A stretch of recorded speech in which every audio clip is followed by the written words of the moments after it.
All right, what's shaking, everybody?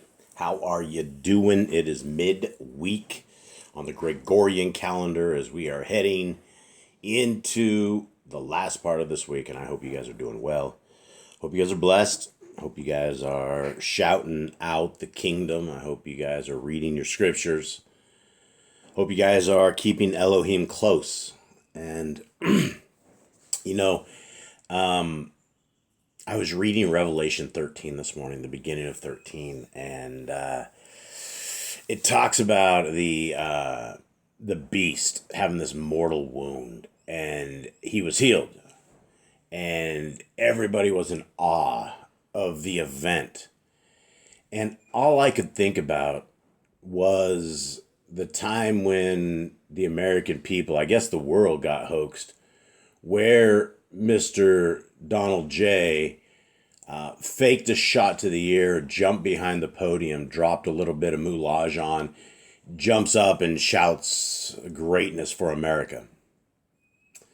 And I remember the people, everybody. In fact, there's memes going around that said, Trump almost died for your sins. And you have a system and a set of people right now between Elon and Donald that who could fight against them? Like who is able to war against them? It is one of these things that if in scriptures where it says there's 42 months of just the beast raking it in, which is exactly what has happened on day one when the Donald was sworn in, he was signing thing after thing after thing, and it has been nonstop. For a guy as old as he is, how does he operate to the fashion that he's operating? How has he done the things that he has done? And so, all my life when I used to read that set of scriptures, I always could envision like somebody just being blown away and like Dracula rising back up, like the shot had no effect. And that's all I've been waiting for. I've been waiting for that particular Antichrist piece. But if you're looking for scriptures that do fit together and a time that could potentially absolutely be what we're looking at right here, it's things that we should all take note of. It is a time and possibly a countdown to something that is going to be lesser quality of life coming into what's happening. So as we get prepared for whatever the future is, and I don't see any of this as fear. I see this as something that we should all take note of and observe and definitely talk amongst as people, talk about it for sure. Because we don't know, and I might just be off my rocker. It might just be the tinfoil hat might be an extra layer or something popping off the top of my hat. But if it's not, it's something to observe. And the good news is, or this is good news and bad news, right? According to the book of Revelation, a lot of people end up dead. A lot of people end up slaughtered. A lot of people of our Creator are slaughtered because the beast goes to war against the Torah keeper. The beast goes to war against the people. And as scary as that may sound, we are if literally a countdown based upon what we can see in scriptures, then it's something that's exciting. It's something that we're possibly close to something that's going to be extremely spiritual, extremely spectacular, something that is... it's going to make all of this worth it. And it may be like in a video game. When you make it to the final boss and you make it to the final level, and if only you can defeat the final boss, if only you can do what you need to do to make it through the end of this game, do you win the game? And so this is kind of what this is right here. And so all of us as children of the Most High, those of us who consider ourselves people of the Most High, and you qualify in those regards by a couple different things. According again to the book of Revelation, the people that are saved are those who keep the commandments of our Creator and also have the faith of Messiah Yahushua. So it's a two-edged sword that you must carry along with you. One is the Torah and one is our Messiah. And as we are swinging this sword around, that is what qualifies us to be children of the Most High. So regardless if I'm off my rocker or not, now is an absolutely very good time at whatever juncture you are in your life to seek the Most High, to go after his ways. And we've been brainwashed in this religious system that tells us, oh, these laws are hard, they can't keep them, they're for the old people, they're nailed to the cross. And we've all heard it, right? It's the same cult-like brainwashing that they all come out as zombies. And it's the same stuff we used to say, right? As we were zombies, we didn't know what to say. We were saved because some person in some place told us we were saved. And we were told how we were saved, but we never actually looked in the scriptures to see why it is that we believe that we were saved. And then you look at it, and it's talking about asking Jesus into our hearts, and talking about this new way of grace and forgiveness that has zero value on the majority of the scriptures and lets us live as we want to live. Because we got that magical rapture, choo-choo, on the way out of here, and it's crazy, right? When you think about it in those terms. So, guys, be ready. Be ready at whatever time it is. We have no idea when the Master returneth, but we do know the Master will return. So be ready.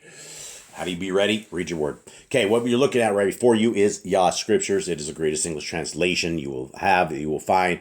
This is a limited edition version that is still out there. It has 103 books, 3,153 pages, nearly 7 pounds. And it is, people have fallen in love with these scriptures. People have fallen in love with this book.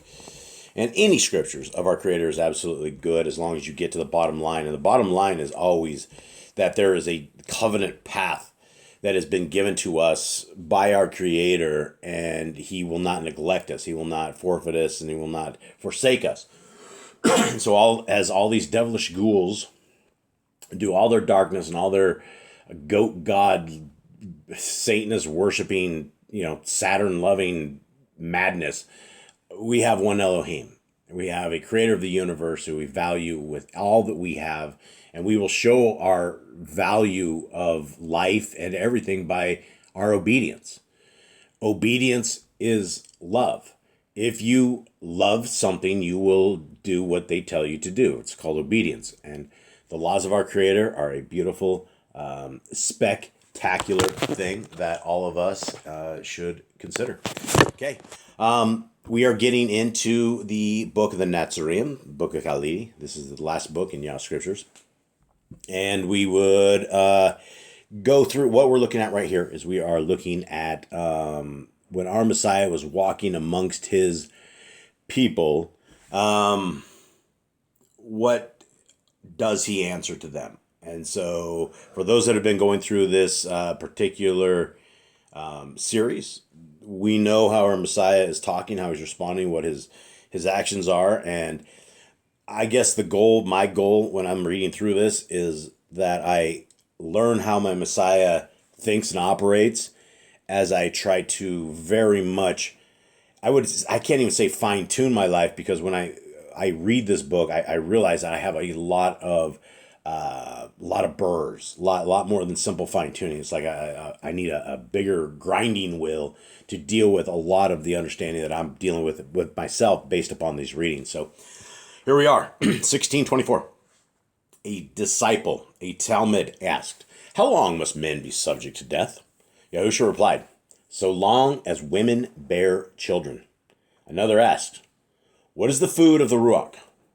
Yahushua said, "The truly hungry man eats bitter things and enjoys them.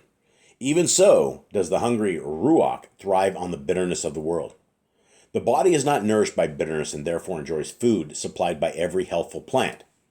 If the Ruach is to be made healthy, the body must be subdued, for either the body is master or the Ruach is." Huge stuff, right?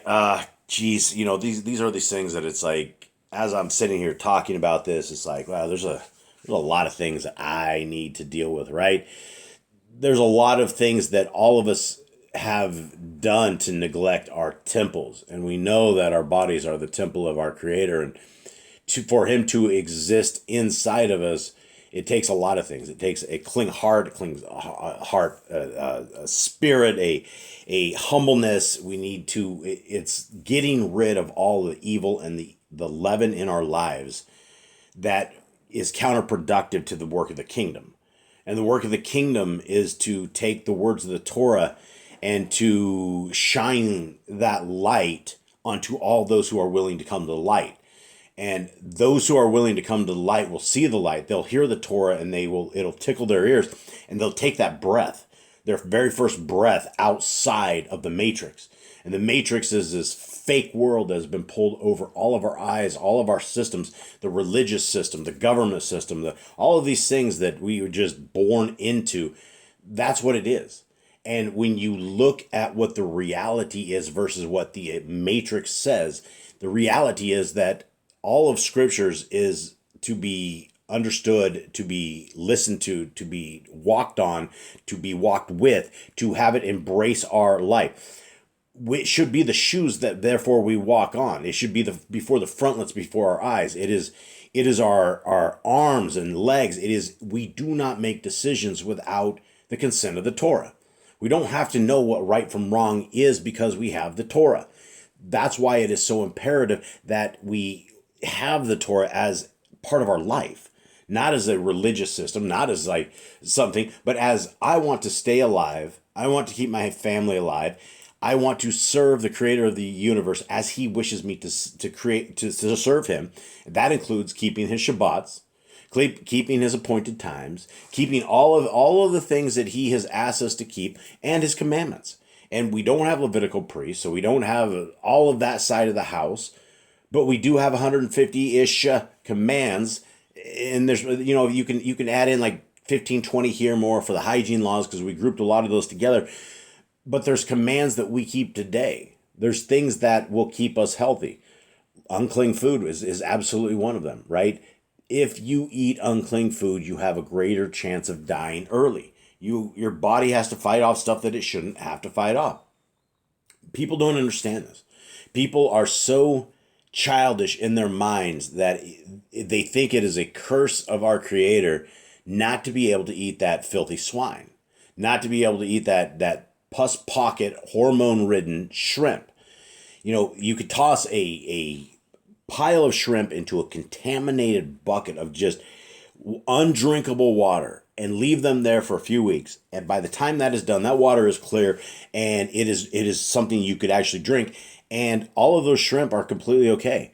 But then you're going to go grab those things and you're going to pop that pus pocket hormone right into your mouth and pop that. You're like, that crispy, crunchy, tender, flaky crust is all nasty. That is the janitors of the world. That is the stuff that can eat that bacteria and do this. And there's no reason you would want to eat it. So our Creator says, hey, eat this and live.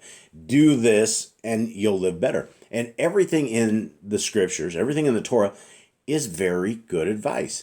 Now, you live in a world where the Satanists have their own Bible. They have their own way.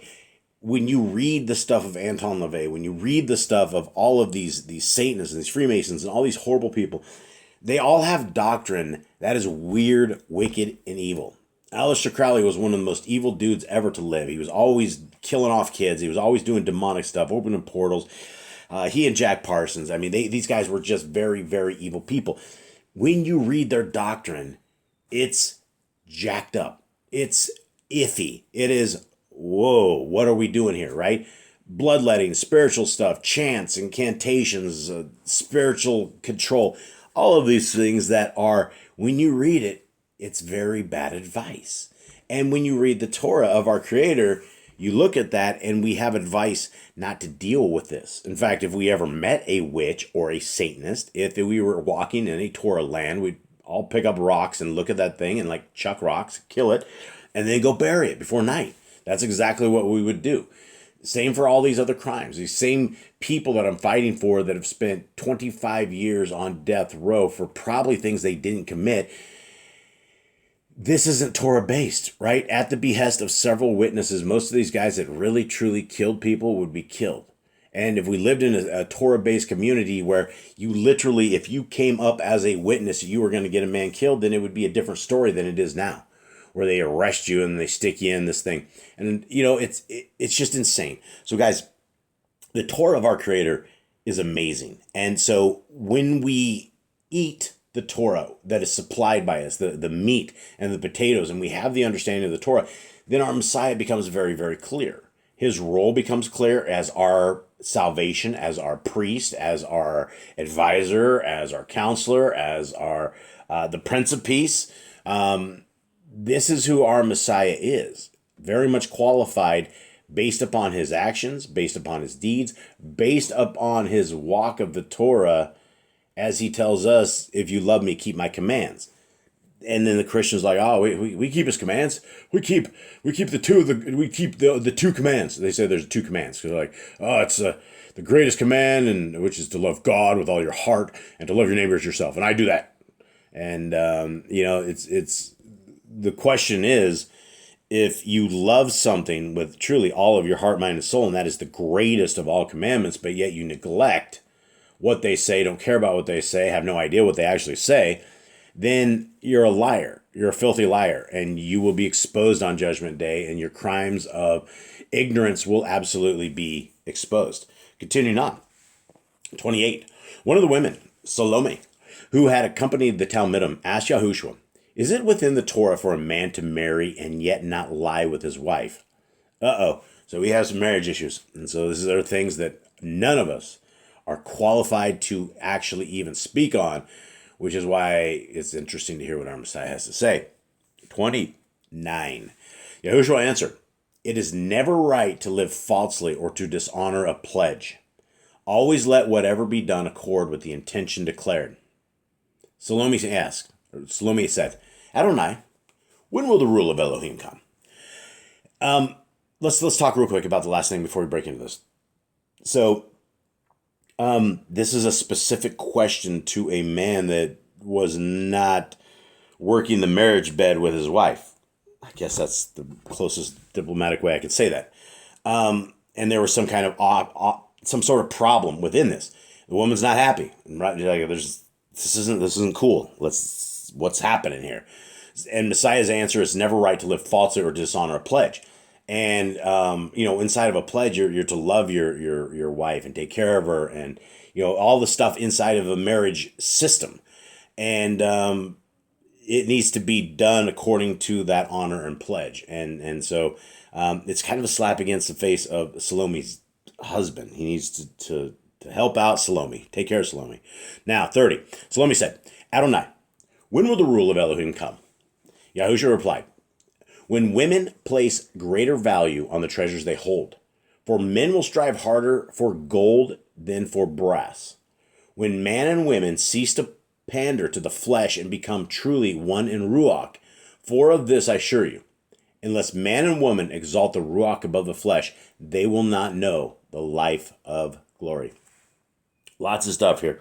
Question is, when will the rule of Elohim come? And Messiah talks a lot about this. And a lot of people keep asking Messiah when this will be. And his answer is essentially that the rule of Elohim is here.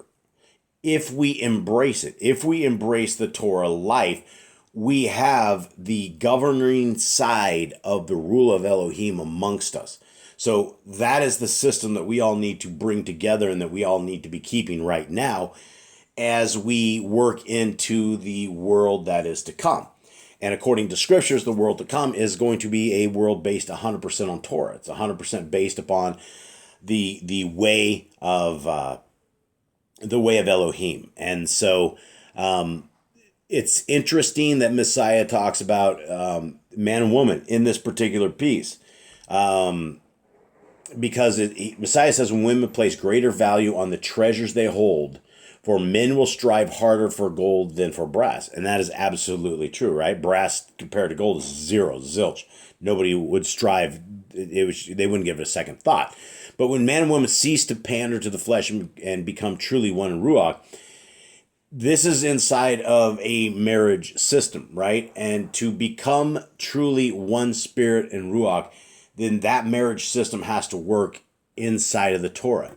It's a two-way system that the man and the woman, the man is guiding their house based upon Torah. Sometimes these days, women have to guide their house based upon it, and sometimes it takes a while to do this. But in a perfect system, the man is guiding the female in Torah, and the house is united under not only the marriage in of itself, but under the governance of the system of Elohim, which that governance of the system of Elohim is that there's explicit never to commit adultery. And we know not to look at other women, because that is essentially committing adultery in our heart, not looking at other women with lust in our eyes, according to Messiah.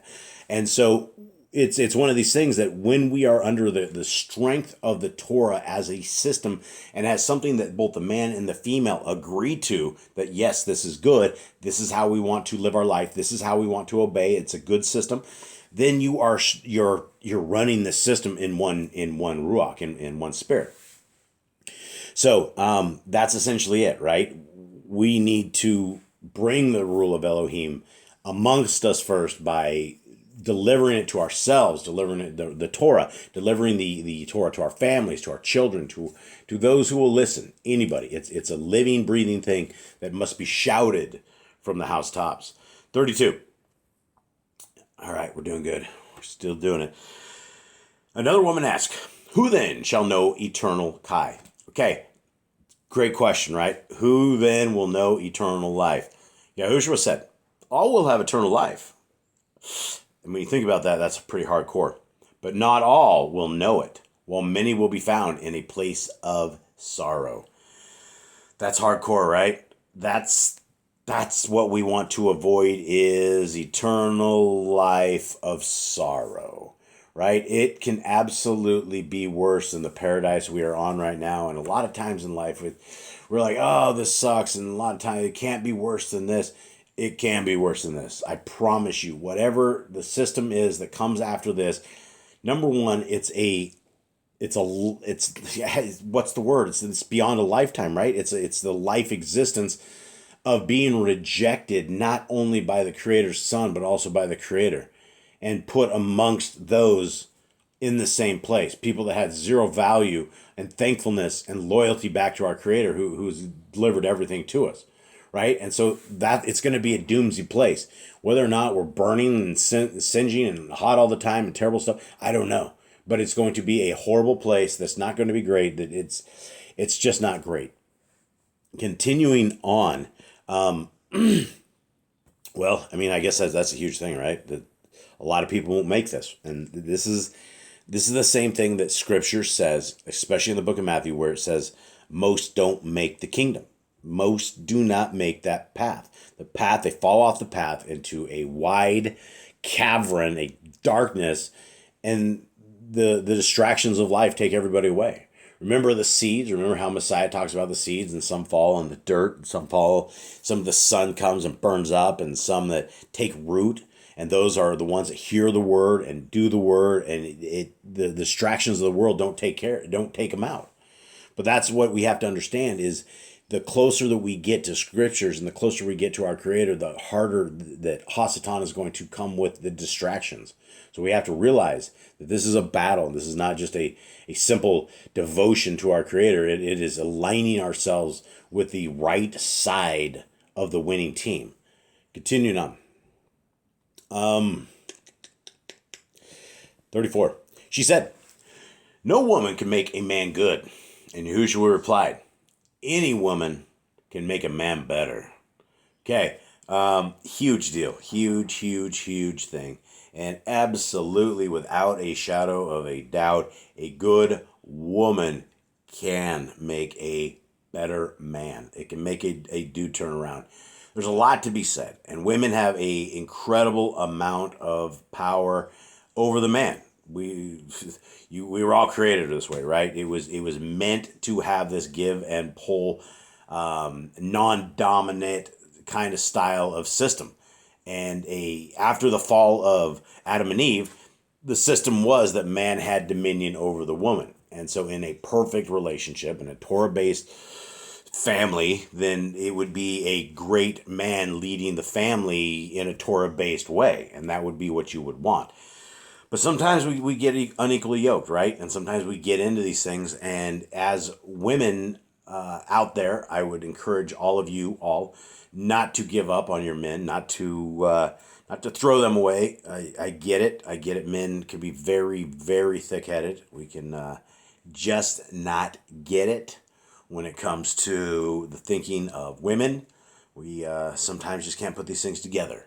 And so I think it's good that we were built like this, but sometimes men can take a lot of work. And women, if you're willing to work with them and give them that time and that dedication, if they are in love with you, then what you desire and the ways you desire are going to matter to them, right? That's what being a good man is about conforming to the desires that are of the better realm of running a family. And there's nothing wrong with reading scriptures. There's nothing unmanly about reading scriptures as a family. You will learn stuff that 99% of the world's population will never ever know.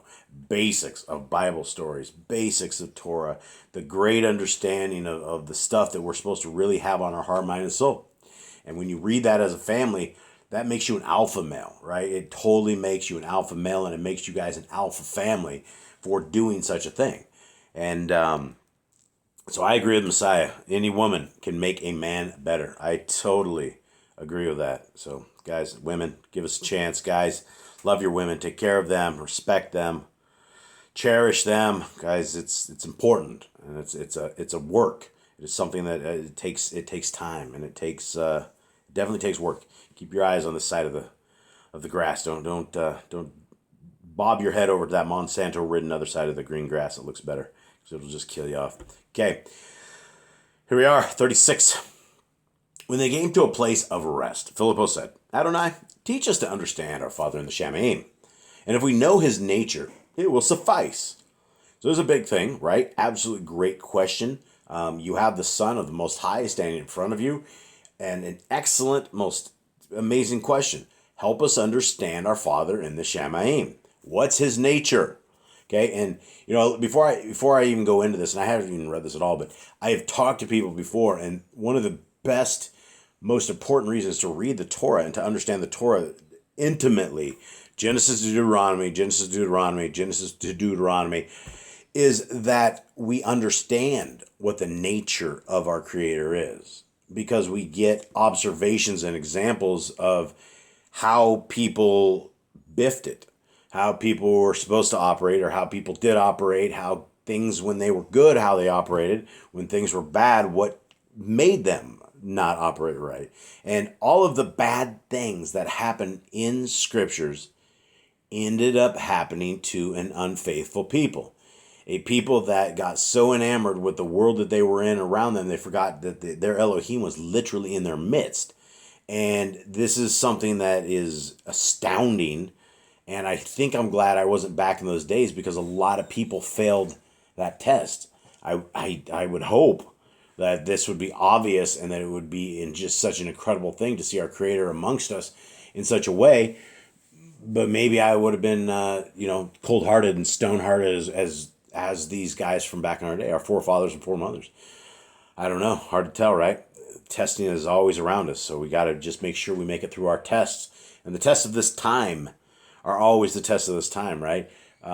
Are we these dedicated people? Are we willing to be the children of the Most High? And let's hear what he says about what is the nature of our Elohim.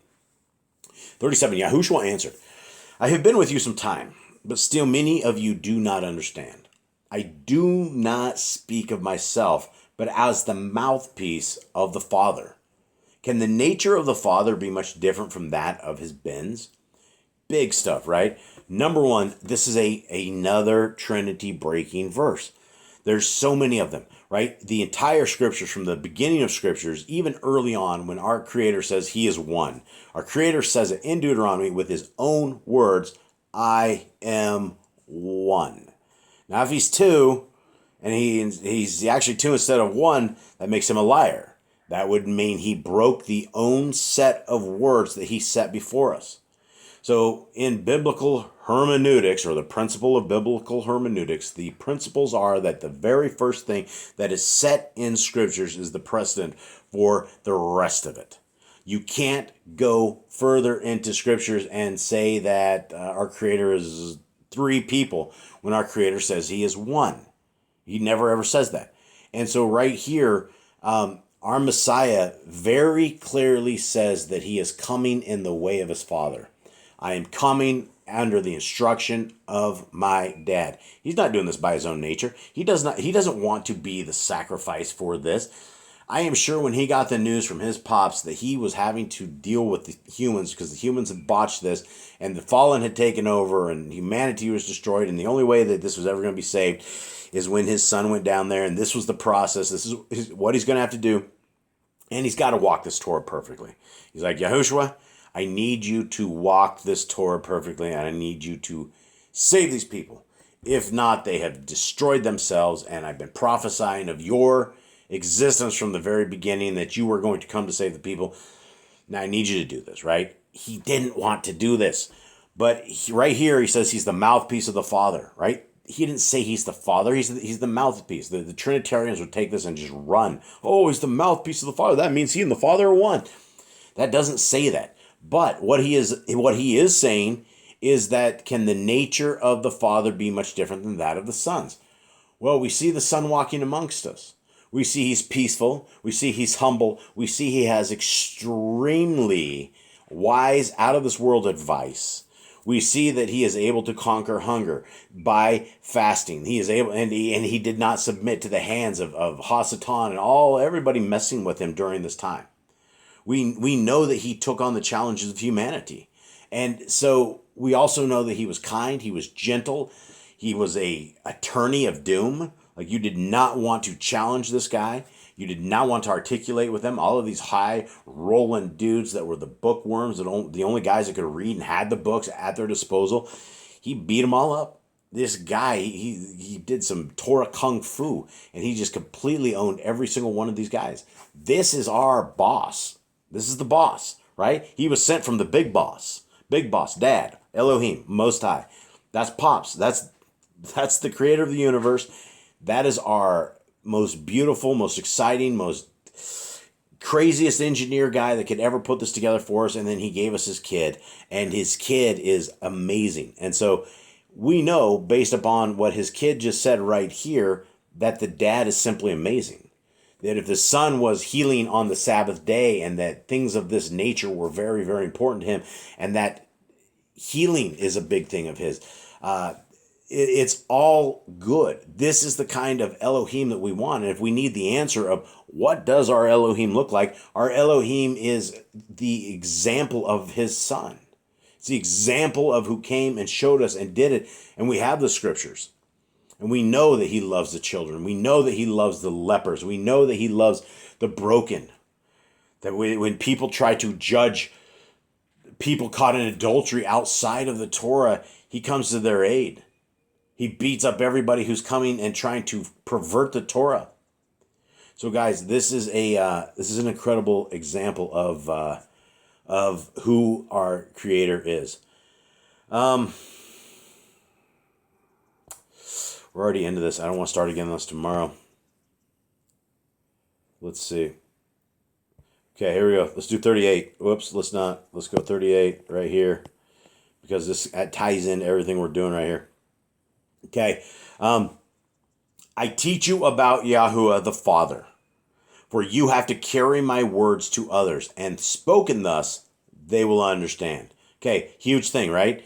He just said he's not the Father. He's going to teach you about Yahuwah the Father, and he wants others to carry the words to others, right? This is the game telephone. This is the game where everybody hears the message and we all spread the message, right? The human connection, the old way that things were supposed to be. This is what they were there for, to bring the word. Continuing on. But he is not quite like earthly fathers, for his wisdom is infinitely greater. Think of an earthly father and magnify his greatness and goodness, his wisdom and justice, his sense of discipline and compassion 1,000 times. And you glimpse Yahuwah, the Father, hazily. Wow, this is so incredible when we hear this kind of stuff, because we don't know what to get from our Creator. We know what he wants. We know how he wants it. We know what it takes to get there. But when you hear about things of earthly fathers, and a lot of us didn't have earthly fathers. A lot of, I was a mutt. I never ever met my biological father. Was adopted a bunch of times. I am a mutt. And so when I talk about earthly fathers, I'm talking about let's present the good earthly father, the one that is supposed to take care of the family, love the family, nourish the family, not beat the family, abuse the family, all this kind of stuff, right? In a perfect world, pretend that is what it is. And that is a good dad, right? That's the pedestal that we put a good dad upon. Works hard for the family, takes care of the family, loves the wife, takes care of all the stuff that men need to take care of, right? That's a good dad. Now we have our Creator who's way better. Magnify his greatness and goodness, his wisdom and justice. And that feels really good. If you magnify the justice and the wisdom and the goodness. And these are all great news. These are all very, very good news for those of us who worry about the road that we have walked, about the road that we walk. And I do worry. And I think all of us should worry. I don't think we should be fearful. I don't think we should live in fear. But I do believe that we should understand that our path needs to be squeaky clean, and that the closer we can walk the Torah, the closer we can get our heart aligned to the Torah, the better off eternity is going to be. And again, the Torah is an alpha thing. If you're looking for the boss, the absolute best set of alpha instructions that we could ever have, that's the Torah. It's the beefcake. It's the strength. It's something that will never let you down, and it's something that once you read it, absorb it, build it, walk it, it becomes alive. It is those words that jump off the page that become something in your life that is amazing. And it's called the Torah walk. It's called Torah life. And those of you in it know exactly what I'm talking about. Those of you looking for it, it's that breath of fresh air. It's that skies that are blue without the planes dropping crap all over them and making our skies trash, right? It is that clear of breathing, and it's something that all of us need in our lives. And our Elohim is worth it. His Son is worth it. The instructions, the first 5 books of Scriptures is worth it. Having them preserved, giving us a Torah, giving us great instructions, it's to be thankful for. Our first commandment is be fruitful. The next one is multiply and replenish the earth. Those are good instructions, guys. Those are things we would not want to neglect.